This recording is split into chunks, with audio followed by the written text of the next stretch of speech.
ပိတ်ရက်ကလေးမှာမြို့တွေဘက်ကိုတွားရင်းနဲ့ဗီဒီယိုလေးရိုက်ခဲ့ပါတယ်ဆိုတော့ကြည့်ပေးကြပါဒီမနက်က10 နာရီမှနိုးတော့12 နာရီမှဟိုတယ်ကနေပြီးတော့ထွက်ကြပါတယ်မြို့တွေနဲ့ဒီဟိုတယ်နဲ့ကမိနစ်20လောက်တော့ဝေးရဲ့ဟိုတယ်ကစပိန်ကြီးပြီးထားပြီမယ်စပိန်မရှိကျွန်တော်လမ်းမဲလျှောက်လိုက်ပါတယ်ဒီမှာအေးရောလူတွေကလမ်းလျှောက်ပြီးတော့နေအထီးခံကြတာပေါ့နော်ဒါမြို့တွေပဲရောက်ပြီပေါ့နော်ခုတွေ့လိုက်တဲ့ပြန်ရောက်ဆောင်ကြီးရတာမြို့တော်ခံမှာပေါ့နော်ဒါကလည်းဒီမြို့ရဲ့ tourist attraction တစ်ခုပဲပေါ့နော်အဲ့တော့ဓာတ်ပုံတွေရိုက်ခဲ့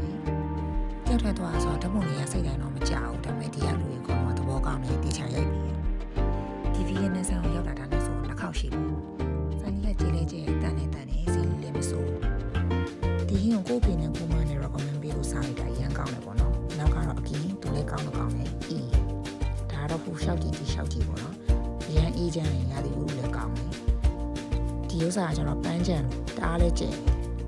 ဒီမှာကျတော့လမ်းထွက်လျှောက်ကြတာများတယ်မိသားစုတွေခွေးလေးပြင်ကနေပြင်းလို့ကော်ဖီတယောက်တည်းထိုင်တော့တယ်ပေါ့နော်ဆန်လေးဆိုတော့လူတွေကတော်တော်ထွက်ကြတယ်ဒါကကျတော့ဒီမျိုးရဲ့အထင်ကြီးဖြစ်ဆုံးနေတာနန်းတော်ပေါ့နော်ဒီဒူနောင်းမြရဲ့အစာကဒီကန်ရနေအစာလို့ပြောကြတာပေါ့နော်ဒီကစိမ့်နေရမယ်ဒီကနေမှကျွေးစီရတယ်တူတယ်ဒါတော့ Easter ပွဲနေဆိုတော့တို့လမ်းပြီးလေးထားထားလိုက်